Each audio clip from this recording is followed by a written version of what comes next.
Doncs, la idea d'aquesta presentació era una mica explicar-vos el que va passar a l'accident de Txernòbil, tenint en compte que ara està una miqueta de moda degut a la sèrie que hi ha hagut a HBO.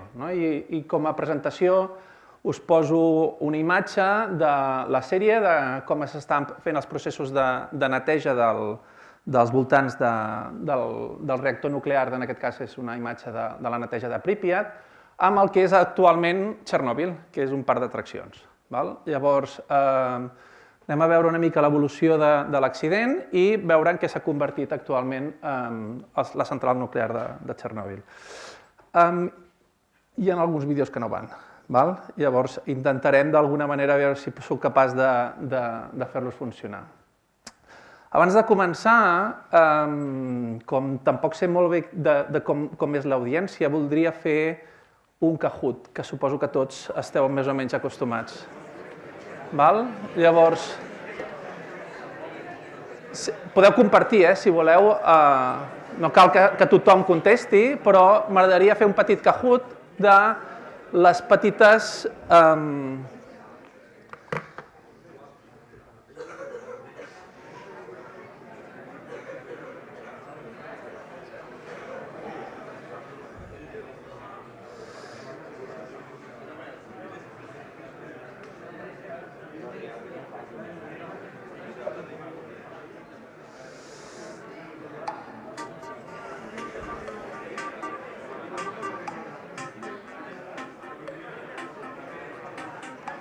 No van això,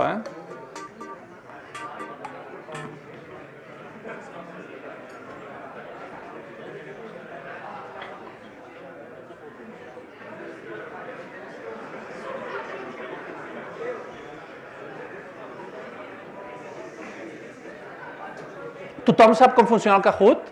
Sí? Tothom, sí? Entenc que...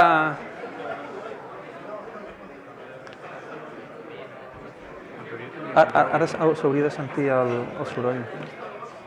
Mira, aquí jo soc... Espera. En teoria li he... Vale, ok. No estigui la configuració de... Bueno, és igual, és igual. Val. Com ho tenim? Només hi ha 29... 36 hauríem de ser uns 100, més o menys, aquí,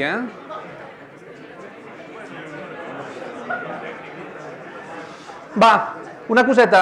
El problema de fer un Kahoot és justament aquest, Sí? Llavors, intentem fer-lo ràpid, simplement és per fer-nos unes preguntes respecte a quina és el que sabem de les centrals nuclears i, en algun cas, demanar-vos l'opinió sobre alguna cosa. Qui falta? Els del final. Començo? Ho fas amb el company. Sí? Començo?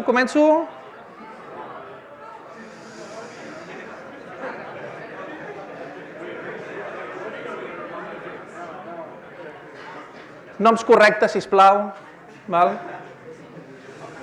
El senyor Xupa...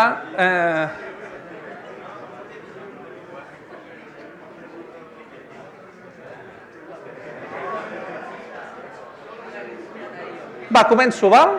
Sí?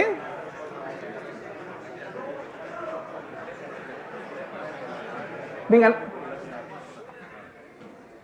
Teniu 20 segons per contestar 9 preguntes, val?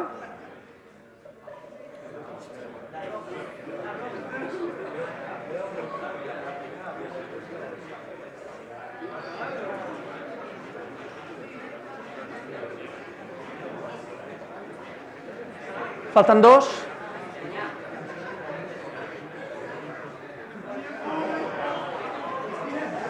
Sí?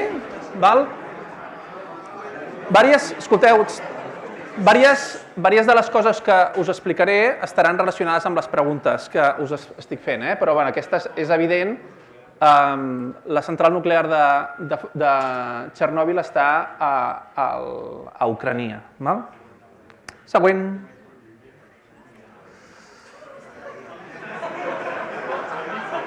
Stalin ho sabia,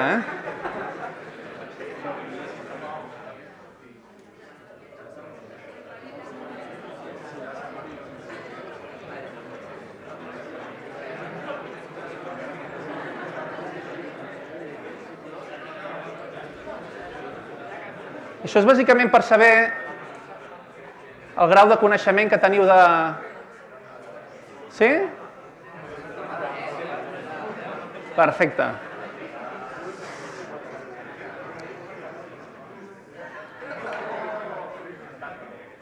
Seguim? Quants morts va causar l'accident de Txernòbil? Segons les estadístiques oficials, no contesteu tan ràpid, estadístiques oficials,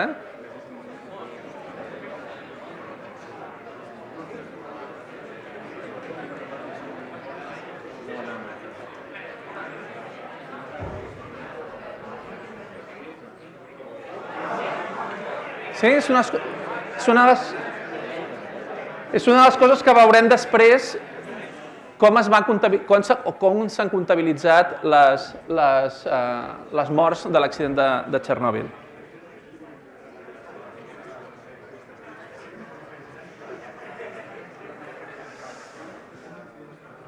Què va causar l'accident de Txernòbil?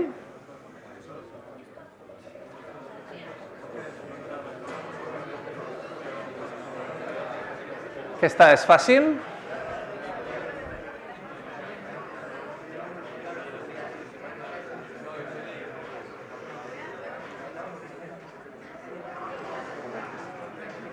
Molt bé, seguim.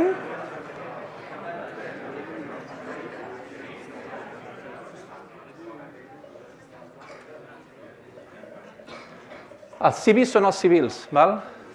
El corrector fa meravelles.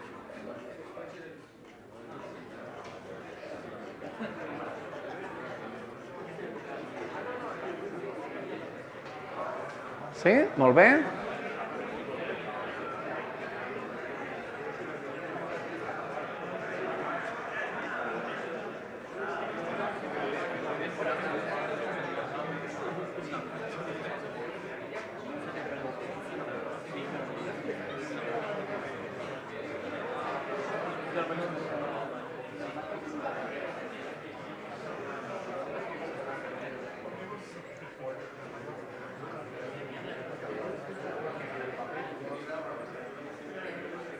Jo també la visitaria indubtablement,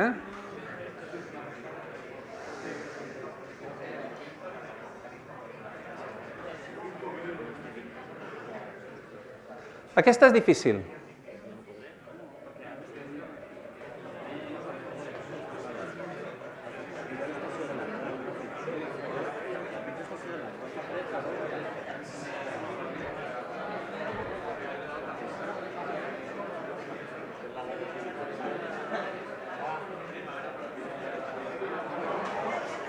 Després explicaré per què.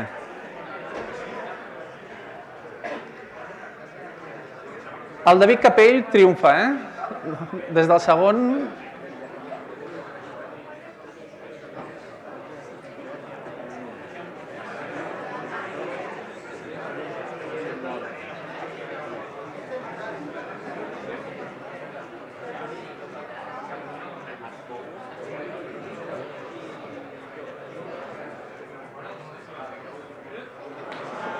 Molt bé.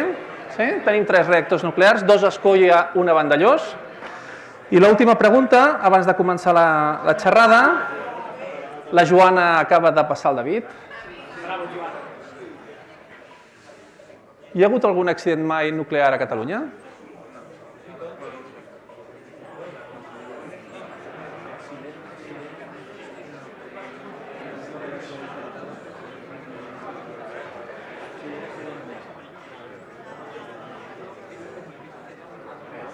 Molt bé, sí? Va haver-hi un accident l'any 1989 a la central nuclear de Vandellòs 1, que per això està tancada. Sí? Vinga, doncs tornem a la xerrada. Un cop hem vist els vostres coneixements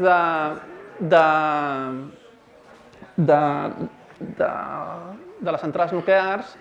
Tot això hauria de començar inicialment, però bé, ja intentarem, aviam si sóc capaç de... Ui, tindrem problemes.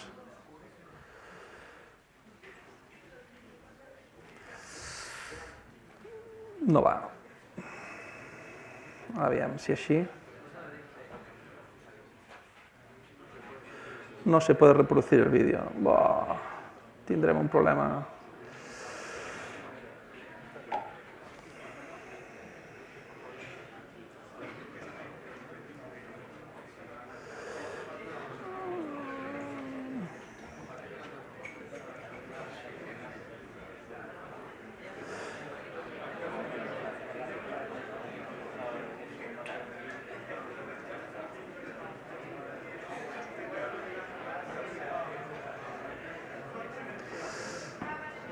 Sí, tothom reconeix més o menys aquesta imatge, aquest vídeo? Sí? Això és una imatge del 6 d'agost del 1945, quan es llença la primera bomba atòmica a la ciutat d'Hiroshima. Llavors, en certa manera, la història que us explico avui comença aquí. En realitat comença uns quants anys abans, amb el descobriment de la fissió nuclear per part d'Otto Hahn a Alemanya, l'any 39. Si situeu-vos, potser la història comença just a l'inici de la Segona Guerra Mundial. Otto Hahn, que és alemany, descobreix la fissió nuclear. I diversos investigadors de tota Europa i d'Estats Units es posen les mans al cap i diuen «Uau, això és una bomba». És a dir, la quantitat d'energia que pot alliberar això és molt gran i, per tant, d'aquí es podria fer un ús civil o un ús militar. Llavors, aquesta cursa per controlar d'alguna manera la cursa nuclear dona lloc al que coneixem com la Guerra Freda, la guerra entre Estats Units i la ex-Unió Soviètica, o la Unió Soviètica, per controlar bàsicament les economies del món. Bàsicament el que volen és controlar diversos països per adaptar les seves economies i adaptar tots els seus sistemes capitalista o comunista en diversos països, que actualment tenim l'herència de tot això en el món. També hi ha el tema de la cursa per controlar l'espai, qui és el primer que envia un satèl·lit a l'espai, qui trepitja primer la Lluna, i una altra fita important és el control de l'armament nuclear. L'armament nuclear i la producció d'energia elèctrica. La fissió nuclear és un procés físic en el qual el que fem, d'alguna manera, és injectar un neutró en un àtom que normalment és d'urani-235 o plutoni-239, i el que es provoca és el trencament d'aquest nucli en dues parts. Aquestes dues parts, aquesta diferència entre la massa d'aquests dos elements, dos radionúclids, comparat amb aquest d'aquí, el que provoca és un gran alliberament d'energia i veurem més endavant el que s'anomenen els productes de fissió. I 2 o 3 neutrons, són 2,5 neutrons aproximadament, que no poden ser, però bé. Llavors, aquests neutrons després, per entendre'ns, col·lisionarien un altre cop amb un altre àtom d'urani o de plutoni i farien el que s'anomena una reacció en cadena, és a dir, alliberarien energia. En el cas d'aquest alliberament no tingui res per moderar aquest alliberament d'energia, bàsicament el que tenim és armament nuclear. I si sóc capaç d'alguna manera de moderar aquesta energia i fer que aquesta reacció en cadena no sigui en cadena però estigui delimitada en el temps, el que tinc és l'energia nuclear.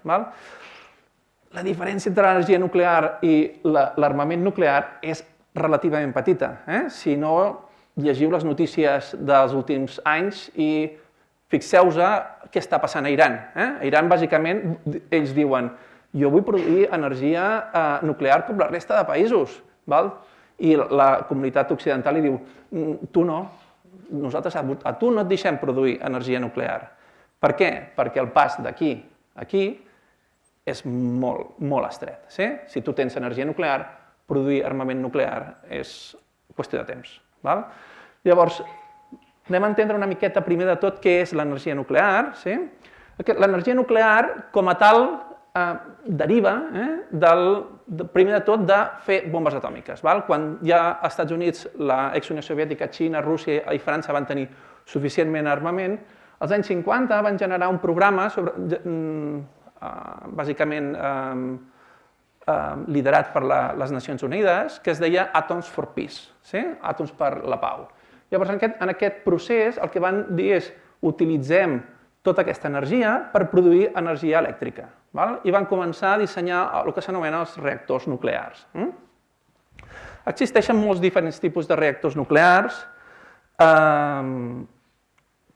Bàsicament, aquí teniu una estructura d'ells, això és una foto d'escó. Fixeu-vos, vull que veieu bàsicament els components d'un reactor nuclear o d'una central nuclear. Tenim l'edifici de contenció, és aquesta estructura d'aquí, on tenim bàsicament el reactor nuclear que el que fa és produir aquestes reaccions. Aquestes reaccions fan bullir o fan augmentar moltíssim la temperatura de l'aigua que hi ha en aquest circuit que s'anomena el circuit primari. Com la pressió és molt alta, aquesta temperatura de l'aigua arriba a 200 graus, però no bull, perquè la pressió és molt alta, i la fem passar per un altre circuit, que s'anomena el circuit secundari, que el que fa és aquesta aigua que està a 200 graus es posa en contacte amb aquesta aigua d'aquí a través d'un serpentí, fa bullir aquesta aigua, aquesta temperatura atmosfèrica, pressió atmosfèrica, fa moure aquestes turbines, es condensa, entra en aquest circuit i tenim 3 circuits. Aquest tercer circuit és el que fa condensar aquesta aigua, aquest vapor que tenim aquí. Aquest és el circuit per al qual nosaltres tenim la central nuclear a Ascó, que agafa aigua de l'Ebre i refrigera el circuit terciari de la central nuclear. Aquí tenim un esquema, en aquesta figura tenim el que és l'edifici de contenció i tenim el que s'anomena l'edifici de turbines, és on realment es produeix l'electricitat.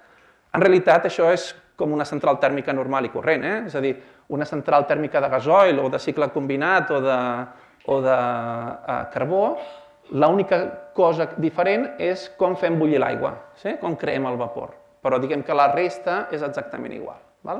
Llavors, fixeu-vos en la central nuclear d'Ascó, el que tenim és l'edifici de contenció, que és aquest edifici d'aquí, l'edifici de turbines i la torre de refrigeració, per poder refrigerar l'aigua que entra a la central nuclear. Perquè ens fem una idea, nosaltres no podem imagineu-vos agafar aigua a 15 graus i evacuar-la a 30.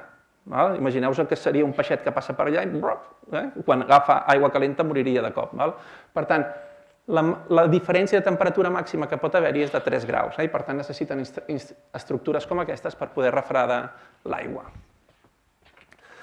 El que passa és que les centrals nuclears tenen diverses tecnologies, no hi ha una tecnologia única. De fet, fixeu-vos aquí, us he posat 4 exemples de 4 tecnologies diferents de reactors. Per exemple, aquest és el reactor CANDU. CANDU és la tecnologia canadenca. Llavors, aquesta és la tecnologia anglesa. Aquesta és la tecnologia nord-americana i alemana i francesa. Llavors, fixeu-vos que cada país, cada empresa, Siemens, White Westinghouse, totes aquestes empreses, al final el que fan és construir els seus propis reactors i fer-los servir. De la mateixa manera que cada país tenia els seus propis reactors, l'ex-Unió Soviètica va fabricar els seus propis reactors, però amb una gran diferència. Als anys 60 va haver-hi un primer accident nuclear, el primer accident nuclear important de la història, que és l'accident nuclear de Harrisburg, a Pennsilvània, que s'anomena el de 3 Mile Island, no sé si l'heu sentit parlar. En aquest accident, el que va passar va ser que el reactor es va fondre, va haver-hi un meltdown del reactor, que és exactament el mateix accident que va passar a Txernòbil. Els soviètics, quan van construir aquest reactor, ho diré en català, és un reactor de canal d'alta potència, perquè el nom rus no me'l sé. Bàsicament, van obviar una cosa que, per tema de costos, i van dir, nosaltres crearem uns reactors que siguin supersegurs, tecnològicament supersegurs, som soviètics i per tant podem fer les coses molt bé, i obviarem un detall, que és què passa si hi ha un accident. Serà un dels detalls. Fixeu-vos que us he posat un reactor d'aigua a pressió i aquest reactor d'aquí, I bàsicament vull que us fixeu en una cosa. El reactor, en aquest cas, té una petita tapa, és una tapa d'unes quantes tonelades, però és el que s'anomena la tapa del reactor, i en canvi aquest d'aquí té una cúpula, que és la cúpula típica de Vandellós o la típica cúpula d'Ascó, que està dissenyada perquè si un Boeing hi col·lisiona no es trenqui. Això no vol dir que no es pugui trencar. Fukushima ens ha ensenyat que es trenquen aquests. No tots, perquè tot i que va haver-hi les mateixes explosions a Fukushima, no tots els reactors van explotar. Però diguem que als reactors soviètics aquesta mesura de protecció radiològica no existia. I això és una de les causes principals, veurem, del gran problema que va generar Txernòbil, que no és pròpiament l'accident en si, sinó la gran contaminació que va crear arreu d'Europa i el món. Vinga, per poder entendre el que va passar a Txernòbil és important entendre què és la fissió nuclear. Com us he comentat, és el trencament d'un núclid d'urani o de plutoni en dos fills. Nosaltres els anomenem fills, en anglès es diuen filles. Aquests dos núclids, fixeu-vos que no es trenquen en parts iguals. Si jo tinc, per exemple, urani-236, la injecció d'aquest neutró amb urani-235 el que fa és augmentar el seu número màssic en una unitat i, per tant, és urani-236. Aquest urani-236, si el trenqués en dues parts iguals, vindria a ser a 118, seria 118 per 2, 236. Però fixeu-vos que quan es trenca en dues parts que no són simètriques. Llavors, segueix més o menys aquest patró d'aquí. Uns al voltant del número màssic de 95 i els altres al voltant del 37.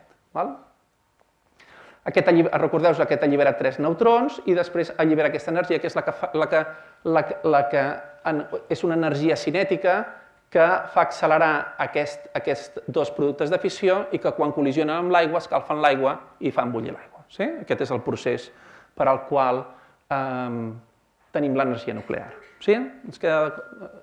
Llavors, introdueixo un altre concepte important, que és el concepte de radioactivitat. Això donaria per tota una sessió d'explicacions, però vull introduir aquest concepte perquè ens quedem amb aquests tres productes de fissió. Aquests tres productes de fissió que són característics d'un accident nuclear o d'una central nuclear. El cesi-137, el iodo-131 i el xenó-135. Fixeu-vos que a sota hi he posat un mig, que és el període de semidesintegració. Entenc que no esteu familiaritzats amb aquest concepte, no? Us explico què és. El període de semidesintegració vindria a ser el temps que triga un radionúclid o una quantitat de radionúclids a desintegrar-se a la meitat. Imagineu-vos que tinc 100 grams de cesi-137, el temps que triga en desintegrar-se a la meitat és el seu període de semidesintegració. Per tant, si tinc 100 grams de cesi-137, triga 30,1 anys en desintegrar-se al 50%. Si tinc 100 grams, passa a ser 50 grams. Passats 60 anys, em quedarà el 25%. I podem anar fent així. Fixeu-vos que passats 7 períodes de semidesintegració em queda el 0,0 i pico per cent de la quantitat original que jo tenia, de 637 o de qualsevol radionúclid. Això és important perquè fixeu-vos la diferència entre aquests períodes de semidesintegració. Anem a utilitzar 10, perquè estiguem completament convençuts que està desintegrat. Què trigaria el xenó-135 a desintegrar-se completament? 90 hores. És a dir, en 90 hores el xenó-135 desapareix del medi ambient i deixa de ser radioactiu per ser estable. En canvi, iodo-131 triga, són 8 dies, triga 80 dies a desaparèixer. Triga una miqueta més. I el cesi-137 triga 300 anys. Uau! Hi ha altres productes de fissió o de les centrals nuclears, per exemple, el plutoni-239 té un període de semidesintegració de 24.000 anys. Què trigarà a desaparèixer? 240.000 anys. Sí? Tot el plutoni que hi ha escampat al voltant de Txernòbil trigarà 240.000 anys en desaparèixer. Sí? Com l'escala de 240.000 anys no me viene en el catàleg, ¿sí? Bàsicament el que fem servir sempre com a mesura dels nivells de radiació és el 637.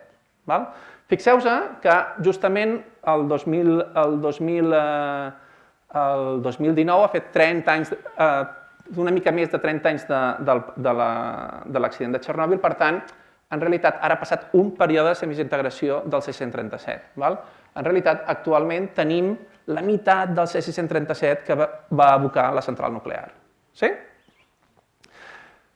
Per entendre aquest concepte, a classe normalment faig un joc i m'arriscaré a fer-lo. Teniu una moneda, tots? Tothom pot tenir una moneda?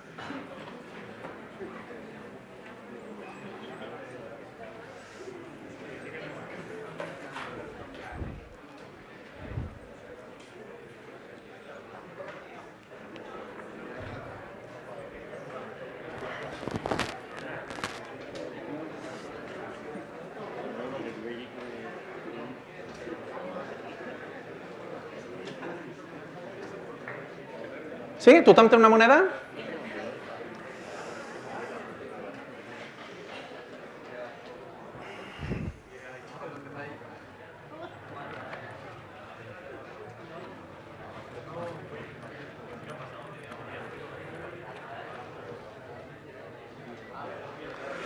No m'he recordat que no tinc la pissarra per fer els números.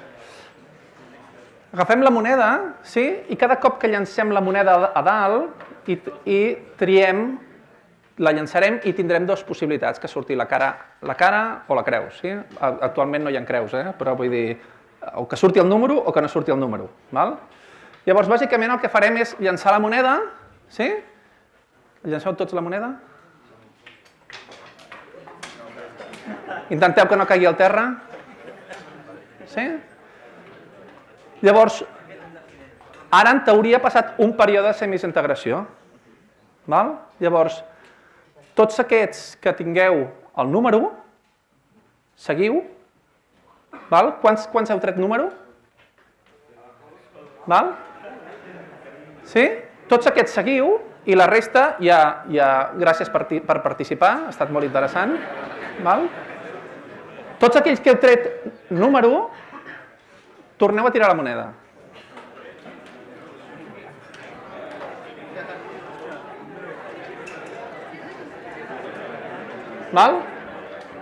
Quants de vosaltres...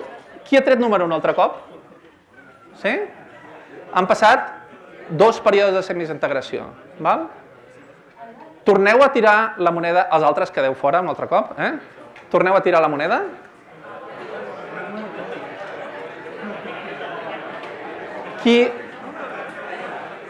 És el petit problema de fer aquest exercici, és que les monedes cauen al terra.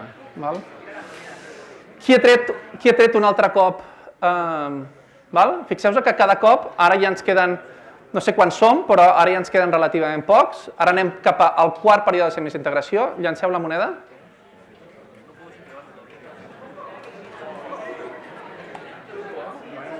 Quants quedeu? 1, 2, 3, 4, 5, 6, 7, 8, 9, 10, 11, 12, 13, 14. Anem cap al 5è període de semidesintegració. Tireu la moneda.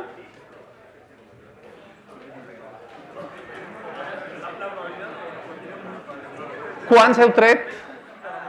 1, 2, 3, 4, 5, 6, 7, 8, 9, 10.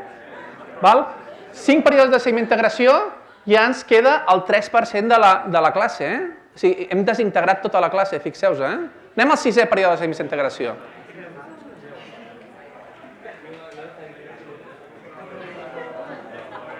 Quants quedeu?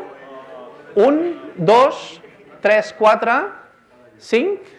Tornem a tirar la moneda.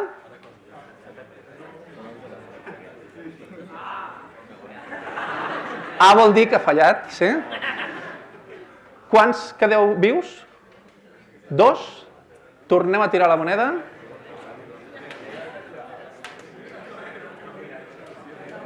Quants quedeu vius? Un. Anem cap al 8è període de semidesintegració. Ja no. Fixeu-vos, uau, ha sortit, És a dir, hem desintegrat la classe amb 7-8 períodes de semiintegració, que és realment el que toca. Imagineu-vos que en lloc de ser 130 que som aquí, fóssim milions i milions i milions d'àtoms. Seria exactament el mateix, però serien totes aquestes reaccions que es anirien desintegrant. Avui heu vist com es desintegra una classe. Fixeu-vos, aquests són radionúclids que tenen els seus períodes de desintegració. És aquest temps que heu pogut veure, que és el temps que necessito per poder desintegrar. Si us hagués preguntat al Kahoot quina probabilitat hi ha que jo tirant una moneda triés 8 vegades i 8 vegades tragués el número, quants de vosaltres hagueu dit que podria ser factible? Probablement ningú. Però, uau, un de la classe ha tirat 8 vegades, tirat la moneda 8 vegades i 8 vegades li ha sortit el número. Que compri la 11 avui, Avui compra 11. Vinga, fixeu-vos que llavors que la radioactivitat és un paràmetre que depèn del temps. Quan més temps trigo, quan més temps passa, amb un factor exponencial la radioactivitat es desintegra amb el temps. Anem a Txernòbil. Txernòbil està situat a Ucrania, com hem dit abans, estava al nord d'Ucrania tocant ja la frontera amb Bielorússia. És un detallet important. Rússia està a tocar. Rússia està a tocar. Havia de ser la gran central nuclear soviètica. Fixeu-vos que aquí està Kíev està aquí, Minsk està aquí i, per entendre'ns, Moscou està aquí dalt. És la zona més industrial de tota l'ex-Unió Soviètica i el punt clau de subministrament elèctric dels anys 80. Estava formada per 4 reactors nuclears, un es va construir l'any 70, l'altre 77, i el reactor 3 i 4 l'any 83. L'accident, recordeu-vos que va tenir lloc l'any 86. Llavors, quan va tenir lloc l'accident, encara hi quedaven 2 reactors per construir. Havia de ser una gran central nuclear i, per tant, havia de tenir 6 reactors nuclears. Al costat de la central nuclear que la tenim aquí es va formar un gran llac perquè necessitava aquella aigua per poder refrigerar el reactor nuclear i es va construir una gran ciutat nova. Anem a crear una ciutat nova que li van anomenar Pripyat. Era una ciutat que en aquells moments, quan tenien els 4 reactors funcionant, tenia uns 50.000 habitants. Uns 50.000 habitants on el promig d'edat era 23-24 anys. És a dir, gent jove, gent molt jove, amb molts crios per totes bandes, gent que va vindre a treballar de tota l'ex-Unió Soviètica a la central nuclear perquè era un lloc molt pròsper. Era un lloc on tenien instal·lacions esportives, tenien instal·lacions lúdiques, tenien piscines, poliesportius, col·legis... Tothom volia vindre a viure a Txernòbil. Tota la gent jove era un pol d'atracció de molta gent. Després hi havia l'altra població de Txernòbil, d'on ve el nom de la central nuclear, que està més o menys en aquesta zona d'aquí, està a 15 quilòmetres, i que tenia uns 12.500 habitants, i en total hi havia una població de entre 115 i 135.000 habitants al voltant de la central nuclear. Vinga, l'accident va tenir lloc el 25 d'abril, aprofitant que, no sé si ho sabeu, però de tant en tant s'ha de parar un reactor nuclear, es para, i es revisa completament. Llavors, volien fer una prova que havien d'haver fet just després de construir el reactor nuclear, però que l'havien anat aparcant. L'havien dit, ja la farem. I l'any 1986 van dir, per què no la fem? Per què no la fem? Llavors, aprofitant aquesta parada de manteniment, el que volien fer, d'alguna manera, era el que va passar a Fukushima, uns quants anys més tard. Era, si em seguiu, és a dir, parar el reactor, jo tinc el reactor nuclear funcionant i el que volien era fer-lo parar com si per algun motiu el reactor nuclear parés. No sé si heu sentit de tant en tant a les notícies que diu el reactor nuclear de Vandellòs ha caigut, l'han parat. Llavors, en el moment que para, tot el sistema... Clar, la pròpia central està subministrant electricitat a la pròpia central. Llavors, les bombes que refrigeren el combustible nuclear estan funcionant, però en el moment que cau la central nuclear, en aquell moment les bombes deixen de funcionar. Llavors, hi ha uns generadors que el que ha d'anar algú i engegar-los. Llavors, la seva idea era dir, si jo paro la central nuclear o baixo molt la potència, la inèrcia de les reaccions nuclears seran capaces de mantenir les bombes en funcionament fins que algú engegui els generadors i, per tant, la central torni a engegar? Em seguiu? Sí? Aquesta era la idea. Llavors, l'objectiu era baixar la potència del reactor al màxim, però sense passar-se, perquè si em passo, podia inestabilitzar el reactor. Aquesta era una miqueta la idea. Però va haver-hi un problema. Va haver-hi un problema que és que el dia que s'havia de fer, en el torn de dia, on estaven tots els operadors que en sabien, per entendre'ns, i tots els caps que en sabien de fer aquesta prova, va haver-hi una demanda d'electricitat d'una fàbrica metal·lúrgica relativament a prop i van dir no pareu la central nuclear perquè si no ens quedarem sense electricitat i no podem produir. Llavors van dir, doncs parem la prova, ja la farem un altre dia. Total, hem passat 3 anys, no vindrà d'un dia. Llavors aquest va ser un punt molt important a l'hora d'entendre l'accident. Perquè va vindre el torn de nit, que hi havia un enginyer en cap que es deia Dyatlov, que volia pujar l'escalafó del sistema soviètic. I va dir, doncs la faig jo. La faig jo, la prova. I si surt bé, i aquí està el detallito, si surt bé, pujaré a la feina. Llavors va decidir, juntament amb els operadors del torn de nit, que eren els operadors que tenien menys expertesa, hi havia gent en el reactor que portava menys d'1 any treballant a la central nuclear, i amb els manuals de la central nuclear, com si fos una joguina, anem a fer la prova. Us explicaré l'accident amb aquest gràfic, però això és el reactor, això és un petit esquema de com és el reactor. Recordeu-vos, nosaltres tenim les barres aquí, on es fa bullir l'aigua, aquesta aigua circula per aquí i fa moure les turbines, tinc el reactor terciari i torna a passar l'aigua per aquí. Aquest és l'esquema. Si ens fixem en com hauria de ser el reactor, les parts importants perquè em pugueu seguir són aquestes d'aquí. Aquestes barres blaves que tinc aquí és el combustible d'urani. Després tinc aigua que circula per dins, que és l'aigua que faig bullir, però que, a part de bullir, absorbeix els neutrons. Aquells neutrons que em surten, perquè no hi hagi una bomba atòmica, aquesta aigua absorbeix els neutrons. D'acord?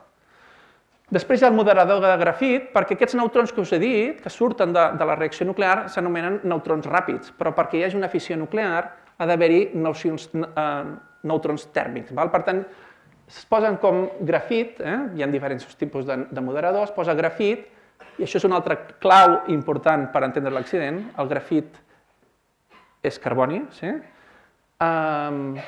Aquest grafit modera, termalitza els neutrons i d'alguna manera el que fa és que l'eficiència de la reacció sigui molt més important, sigui millor per entendre'ns. Després estan les barres de control, que també és una altra mesura de seguretat, que el que fan són barres de control fabricades també en grafit, però a l'interior hi ha bor, l'element bor, que també és un gran absorbent de neutrons.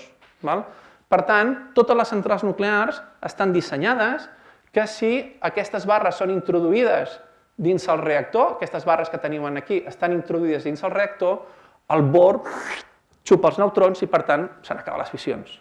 I, per tant, absorbeix la reacció en cadena, s'atura.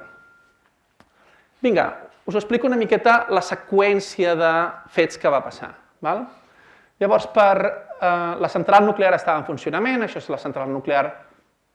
En aquesta central nuclear hi havia 211 barres de control, de les quals normalment en funcionament estan la meitat dins. La meitat estan dins del reactor. Llavors el reactor estava en funcionament i el que van decidir és anem a baixar la potència del reactor. No? Necessitem fer que la potència del reactor baixi. I la manera de fer-ho va ser introduint les barres de control. Sí? El bor absorbeix els neutrons i la potència del reactor baixa. Val? El que passa és que ho van fer massa ràpid. Sí? I un dels productes de fissió, recordeu que us he dit abans, el xenó 135, és un gran absorbent de neutrons. Clar, el seu període d'integració és de 9 hores. Val? Per tant, si ho fas molt ràpid, jo tinc xenó allà, encara no s'ha desintegrat, i per tant el xenó va absorbint els neutrons. Em seguiu? Sí? Per tant, d'alguna manera, el que tinc és trec les barres de control, insereixo les barres de control, disminueixo la potència, però la presència de xenó encara fa reduir més la potència del reactor. Val? Els operaris, al veure que la potència del reactor està molt per sota dels nivells d'alarma, van dir, bueno, escolta, això no pot ser, sí? No podem fer la prova en aquestes condicions, anem a treure les barres de control. Sí? Això amb les instruccions, ¿Sí? A veure, ¿qué tengo que hacer para aumentar las reaccions? Va. Saca les barres. Vinga. Treus les barres de control i de les 211, en lloc de deixar la mínima quantitat permesa, només en deixen 8. Per fer-ho, han de desconnectar tots els sistemes de seguretat. Totes les alarmes de això no es pot fer. El director en cap diu, apaga les alarmes, que molesten, fes-ho. I treuen totes les barres de control.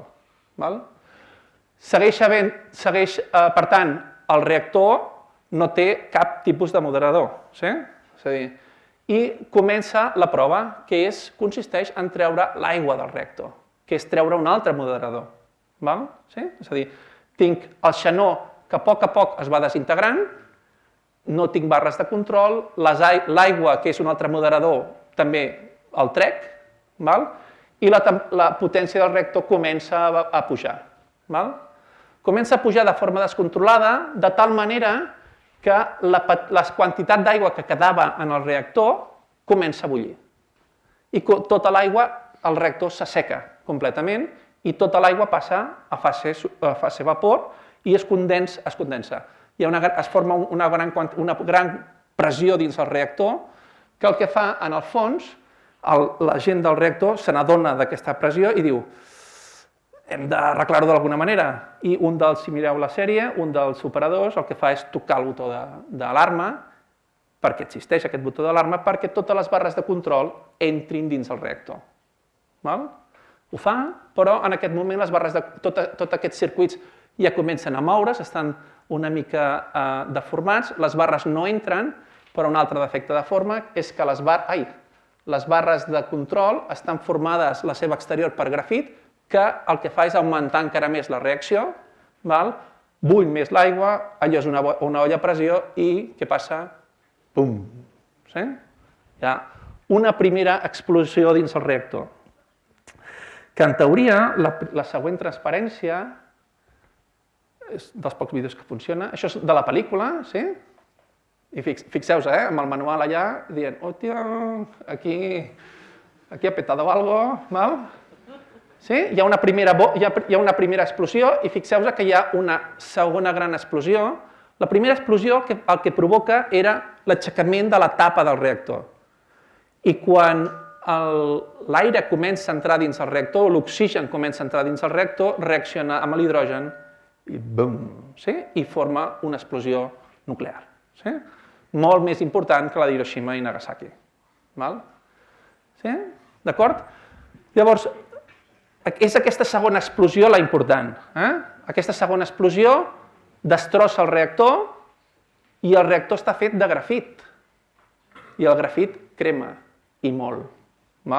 Llavors, la base, el core del reactor va estar cremant durant 10 dies.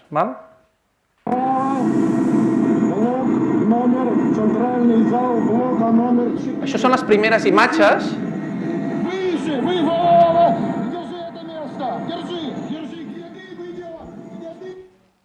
Això són les primeres imatges que, anem a dir, una mica sonats sonats en el sentit de que no hi havia mesures de precaució, no sabien molt bé el que estaven fent. En la sèrie, d'alguna manera, es veu això. Això us heu d'imaginar és com una gran foguera de radionúclids i de radioactivitat. Tot això està anant a l'atmosfera i aquesta gent, per veure si realment... Se n'ha anat, això? Sí? Em sentiu? Sí? Si realment... No em sento, Em sentiu aquí? Sí? La gran paranoia era si el reactor estava cremant o no, perquè si estava cremant volia dir que realment tots els radionúclids estaven sortint. Llavors, es va passar per aquí i es va veure que realment el reactor estava cremant. Aquí us ensenyo una imatge de com era el reactor i com va quedar el reactor. Això és la tapa. Aquesta tapa d'aquí va saltar simplement, va fer pof, i en lloc de caure, si hagués caigut al mateix lloc, probablement no hi hagués hagut accident. Però com va caure i va caure així, que és aquesta peça que tenim aquí, tot el contacte amb l'oxigen exterior va crear la segona gran explosió. Fixeu-vos que aquí hi ha com una mena de lava del reactor, aquí probablement hi ha nous elements, nous isòtops que ningú sap què hi ha aquí dins. Això és un món que està per descobrir, ningú té els nassos d'entrar a la central nuclear per veure què hi ha.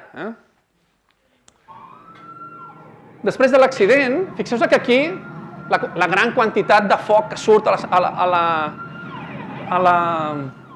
Ho sentiu, més o menys? La primera reacció, l'accident té lloc a la 1:26, a la 1:30 els bombers allà. Sí? No hi ha imatges reals, he posat les de la sèrie perquè us feu una mica la idea, però tots aquells radionúclids que hem parlat, tots els moderadors, tot el que hi havia dins la central nuclear va quedar escampat al voltant de la central nuclear. El problema, un dels principals problemes, és que aquests pobres bombers no tenien cap formació. Cap formació. De tal manera que es van aproximar en el reactor sense saber realment quin era el perill que hi havia aquí. De fet, hi ha una imatge que ho clarifica relativament bé. Aquest és un dels bombers, és una història particular d'un bomber que tenia la dona embarassada, i això és un bomber que agafa un tros de grafit amb la mà. Això és superradioactiu, però quan superradioactiu vull dir moltíssim, després us donaré valors. Llavors, en aquesta reacció, en aquesta primera arribada de bombers, una gran majoria dels morts oficials, dels primers morts oficials que us he dit, són bombers. Els primers morts que va haver-hi a la central nuclear van ser tots aquests bombers que no tenien cap mena de formació i van arribar a sufocar la central nuclear. De fet, són herois, ja veurem el tema de l'heroïcitat. A la pel·lícula es veu molt clar. Són gent que al final, sabent que hi havia un perill, van donar la seva vida per poder mitigar una tercera explosió que no mai va tenir lloc però que podia haver passat en el reactor nuclear. Sí? Hi ha una mica de xitxa a la pel·lícula, per donar-li un punt de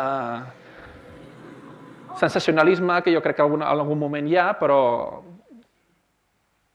en realitat la gran majoria d'aquests bombers van morir. Vinga, les causes d'aquest accident, bàsicament, com us he comentat anteriorment, és la manca de cultura. Els nostres reactors no poden explotar. Per tant, si no poden explotar, no té cap mena de sentit que jo li posi mesures de seguretat. Segona, les deficiències de les barres de control que van augmentar la reacció. I la tercera és la manca de formació del tordanit. Això és una miqueta, durant els 10 dies que va cremar el reactor, fins que els bombers van poder realment apagar el foc, el núvol radiactiu. Quina va ser com es va escampar el núvol radiactiu. I quan mirem el núvol radiactiu, hi ha el núvol radiactiu, bàsicament el que tracem és el C637, aquell radionucli que us he dit abans, que té un període d'integració de 30 anys. Fixeu-vos que aquí hi ha una frontera i és...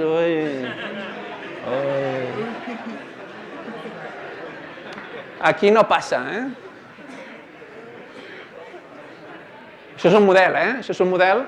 Fixeu-vos a totes aquestes... Deixeu-me fixeu-vos a tota aquesta quantitat de radioactivitat que hi ha per aquí i hi ha per aquí, Us fixeu que Turquia, Bulgària, l'ex-Iugoslàvia, sí? Tot va quedar, anem a dir, ruixat amb radioactivitat, Honestament, aquí va arribar la radioactivitat, Si tu te'n vas als llacs dels Pirineus, estan plagats de C-637 de l'accident de Txernòbil. A Menorca estan ja, És a dir, aquí potser a Algesires no, però tot el que és al nord de la península sí que hi ha C-137.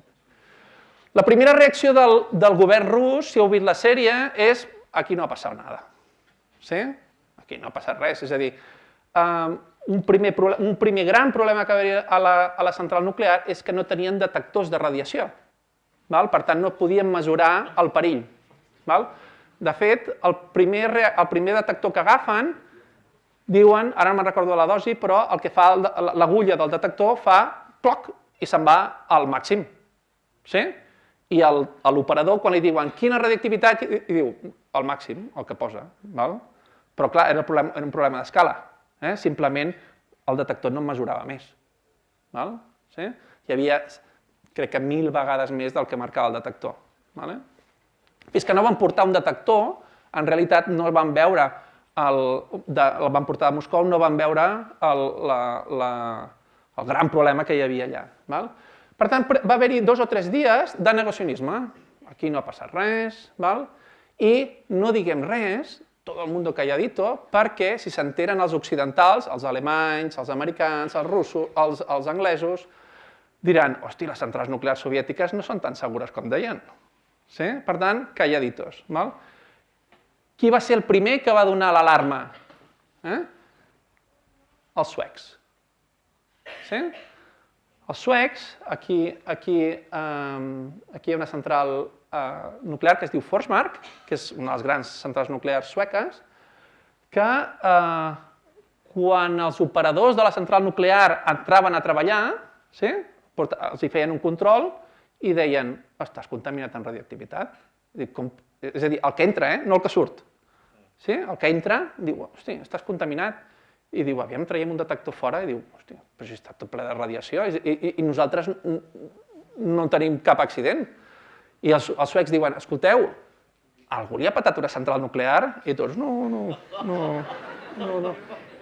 Jo no he sido.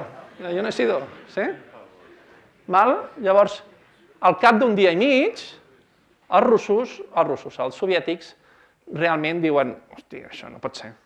Tenim un problema perquè no tenim medis d'actuació. És a dir, això és molt gran i no tenim capacitat de solucionar-ho. Per tant, primer problema, necessitem ajuda. Però nosaltres som soviètics, no podem demanar ajuda. Al final van demanar ajuda a l'exterior. De fet, la ciutat de Pripyat, aquella ciutat que us he dit amb 50.000 habitants, no va ser evacuada fins un dia després de l'accident. Tots els nens, tota la gent jove que vivia allà, va estar un dia i mig dient la central nuclear ha explotat, I tothom, no, però aquí no passa res, tranquils. I de sobte arriben tot ple d'autobusos i tots fora. Deixeu tot el que estigueu fent, els nens fora de la guarderia, els avis d'aquí, tots fora. I per tant és una ciutat que d'alguna manera es va quedar col·lapsada un dia en el temps. Va quedar parada completament en el temps. Si tu vas a Pripyat, tornes al comunisme de l'any 86. És tornar al passat. En realitat, el mur, el sistema comunista va col·lapsar o va caure amb la caiguda del mur de Berlín l'any 89. Però els historiadors estan d'acord que el toc final, d'alguna manera, va ser el gran problema de necessitat internacional i d'aïllament que hi havia en el sistema soviètic degut a l'accident de Txernòbil.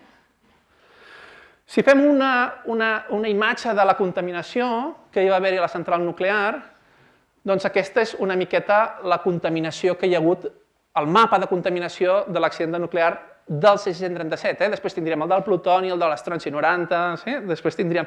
Perquè cada un d'aquests radionúclids és més o menys volàtil, no tots són volàtils de la mateixa manera i per tant tots es van escampar de forma diferent. Fixeu-vos que Turquia, en aquella simulació que us he dit, estava molt contaminada, i aquí Bulgària, com aquests eren amics d'aquests, va dir no mires perquè no passa res, no passa res, no hi ha dades de contaminació d'aquesta zona d'aquí, no hi ha dades de contaminació de Turquia ni de cap país de l'ex-Unió Soviètica. Se sap que aquesta radiació va arribar a Xina i va arribar a Japó, de la mateixa manera que Fukushima va arribar aquí. Nosaltres vam posar, el dia que va haver-hi Fukushima, vam posar un pot aquí dalt i vam mesurar iode 131. El iode 131, aquell que tenia un període de desintegració de 8 dies, us en recordeu que us he ensenyat abans, triga, clar, iode 131 no en tens de forma natural i triga 80 dies a desaparèixer. Per tant, si tu mesures iode 131 vol dir que a algú li ha petat una central nuclear. Llavors, el iode 131 és el marcador que la gent utilitza per saber si algú ha tingut un accident nuclear o no. Sí, aquesta és una miqueta l'escenari. Fixeu-vos que aquí és Txernòbil i, bàsicament, la contaminació és a tota aquesta zona que tenim aquí. Si fem un zoom d'aquesta zona, fixeu-vos que això és l'accident de Txernòbil. Inicialment van dir, bueno, traiem al cap d'un dia i mig, traiem tota aquesta gent que tenim aquí i traiem tota aquesta gent que hi ha a 30 quilòmetres de la central nuclear. Però fixeu que bàsicament això ha donat lloc al que és la zona d'exclusió, i després en parlaré, que és la zona on tenim grans quantitats de radioactivitat. Un dels problemes greus que tenim avui en dia és que Ucrania, que s'ha occidentalitzat una mica i s'ha apropat a la Unió Europea, per entendre'ns, o a Europa, ha fet tota una xarxa de prohibició, entre cometes, ara en parlarem, de no accés en aquesta zona. Però Bielorússia no ha fet absolutament res. Bielorússia, en aquesta zona aquí, això és la frontera, ha creat un parc natural. Un parc natural on la gent no hi hauria d'anar perquè és un parc natural. I tota aquesta zona d'aquí, en frontera amb el que és amb Rússia, no s'ha fet absolutament res. I aquí els grans problemes de l'accident de Txernòbil actualment estan en tota aquesta zona d'aquí. Perquè ens fem una mica la idea, aquí teniu unes unitats, no us ho he dit abans, la unitat que mesura la radioactivitat es diu Becquerel, que és qui va descobrir la radioactivitat, que és una desintegració per segon. Jo tinc un radionúclid i emet una partícula alfa, beta o gamma, que fa pec i ja està. Això és un Becquerel. En aquests sols, per metre quadrat, tinc 3.700.000, 4 milions de becquerels per metre quadrat. 4 milions de per metre quadrat. Això és radiació que t'arriba al teu organisme.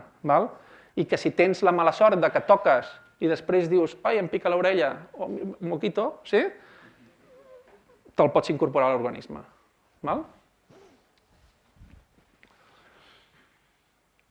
Les primeres accions per la central nuclear va ser, mira, funciona, va ser utilitzar robots. Havíem anat a la Lluna, per tant, teníem els robots que havíem enviat a la Lluna i teníem robots per poder fer coses, teledirigides. Home, tenim tecnologia per fer-ho.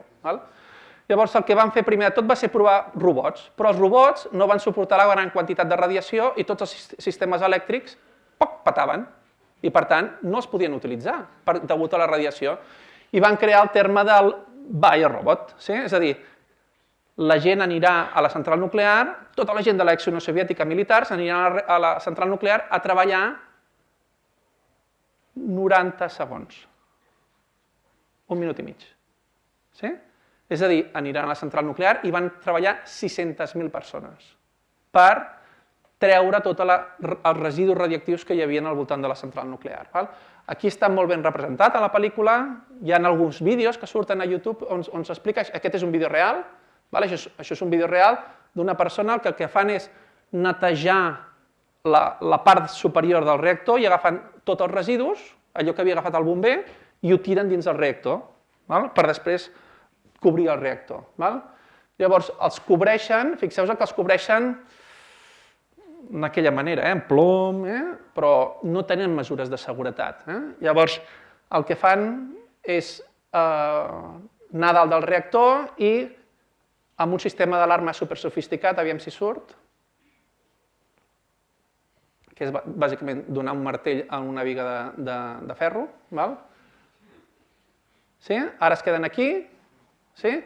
I ell, el cap, toca aquesta viga de ferro i els de fora se n'entenen que ja ha passat els 90 segons, per tant, tornen a entrar dins i ja poden tornar als seus llocs d'origen, de Kamchatka. Poden tornar als seus llocs d'origen perquè ja han treballat els seus 90 segons. I bàsicament el que fan, aviam si... Això tenia so, però...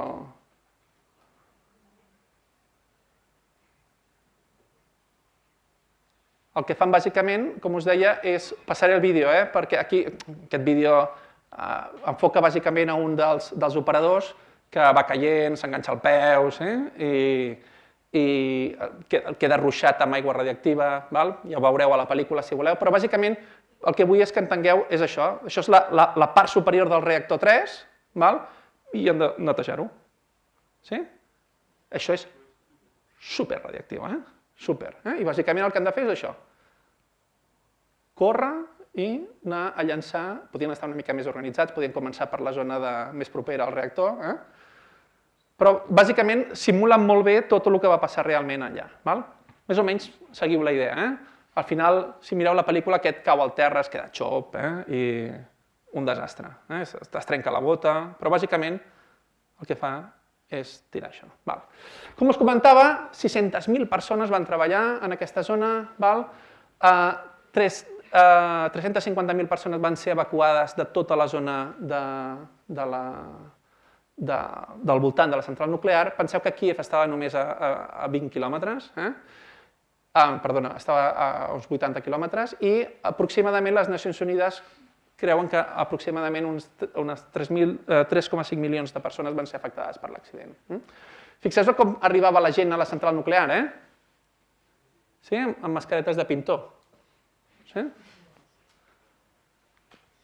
Vinga, els morts.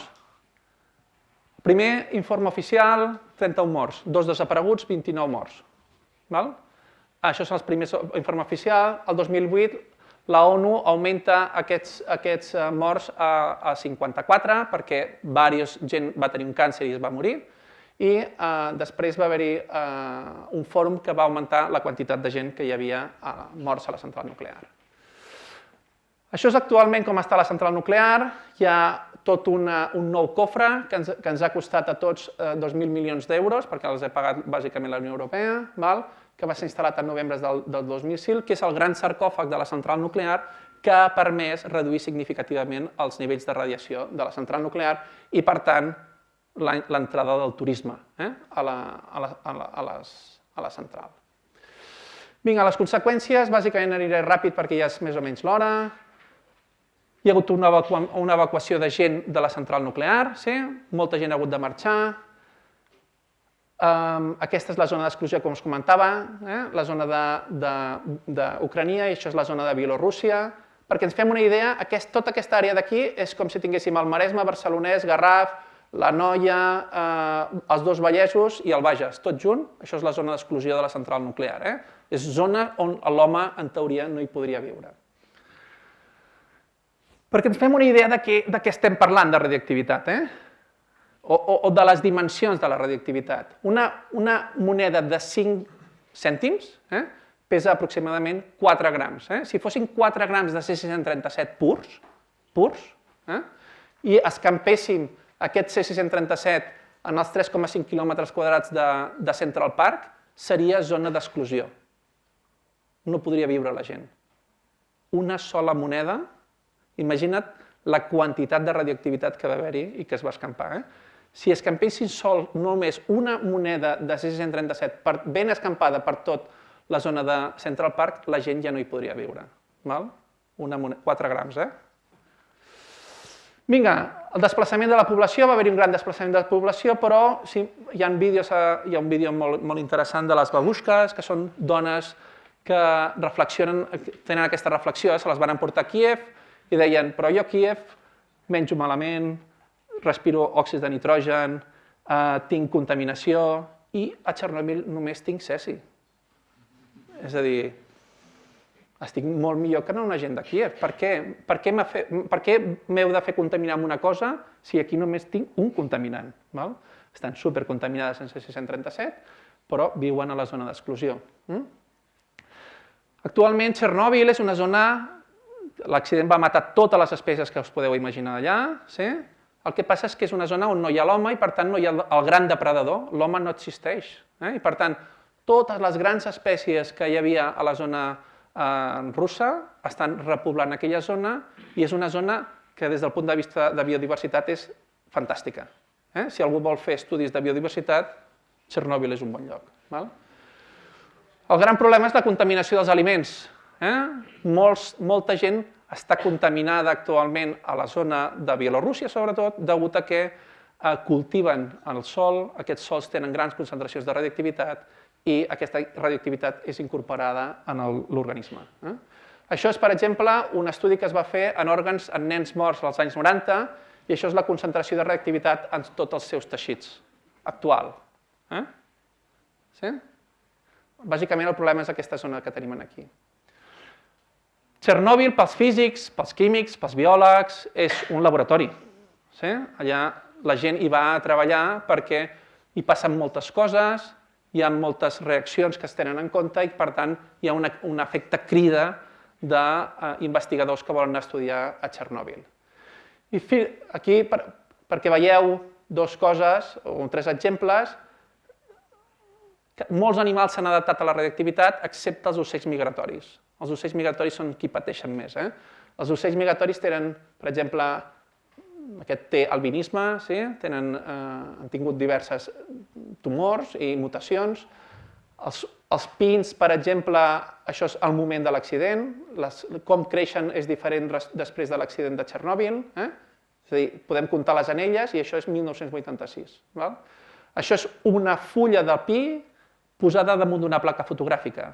Simplement la poso damunt d'una placa fotogràfica i la quantitat de radioactivitat que hi ha a la fulla actualment impregna, fixeu-vos aquí és una fulla que no de Txernòbil i una fulla de Txernòbil.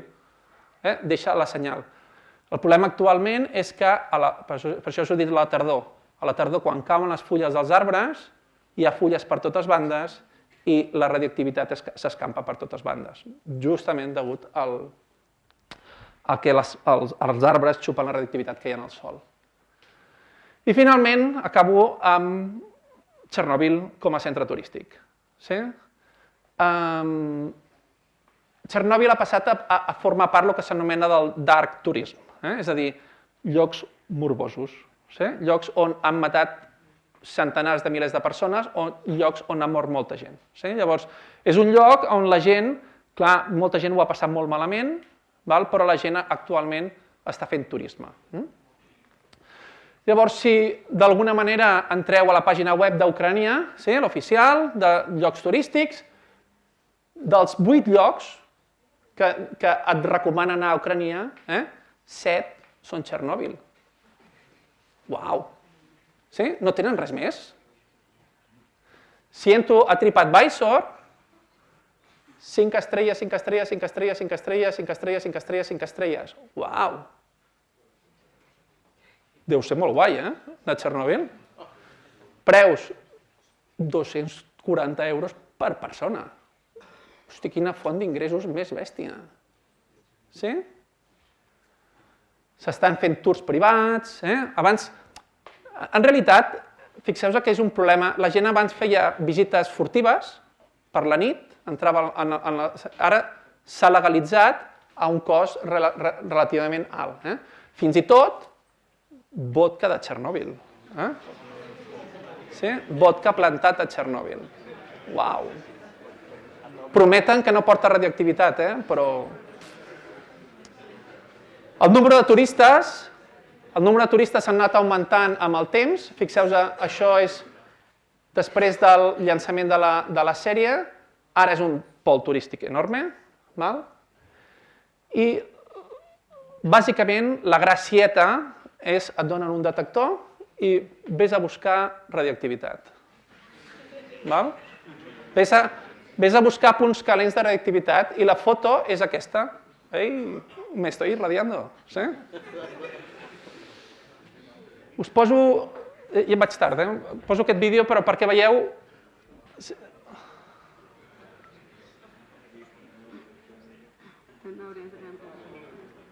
Aquesta és una noia, este que cabanya, aquesta és una noia que bàsicament es dedica a buscar trossos del reactor que van explotar i que estan escampats. I diu, doncs sí, els nivells de radioactivitat són alts, anem a veure què hi ha aquí sota. En lloc de dir, ei, sortim corrents. Diu, no, vaig a posar-me uns guants de làtex i vaig a desenterrar el que hi ha aquí. I dius, hòstia, si hi ha aquests nivells de radiació, si gratem, trobarem més.